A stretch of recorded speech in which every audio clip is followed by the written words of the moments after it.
Já, með þessari sýningu erum við náttúrulega að kannski reyna að draga fram, hvað við eigum sameiginlegt, frekar en það sem aðskilur okkur. Það er að segja hvað við strákarnir eigum sameiginlegt við restina af samfélaginu sem rosalega mikið. Ég er bara venjulegur strákur í Vesturbænum í rauninni og hef hlotið nákvæmlega sömu félagsmótun og flestir karlmenn á mínum aldri með einni lítilli breytu. Og það er það svolítið sem við erum að skoða og eigum sameiginlegt þessar sömu spurningar sem við fáum alltaf.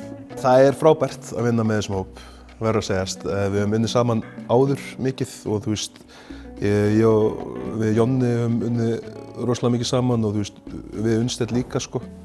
Fólk ætti að koma að sjá þessa sýningu af því að aftur þetta er fyrst og fremst skemmtileg sýning, skemmtileg kvöldstund og samtali er mikilvægt og bara til að taka undir með Jonna sko að á þessum tímum einhvern veginn þá er það sem við þurfum er tenging við hvort annað og samtal í staðinn fyrir að vera alltaf í sikkur á horninu og ég held að það geti leyst rosalega mikið af þessu krumpi sem við erum í að geta bara komið og tala saman og heyrt sögur frá okkur öðrum sjónarhornum og ég held að það sé mjög mikilvægt.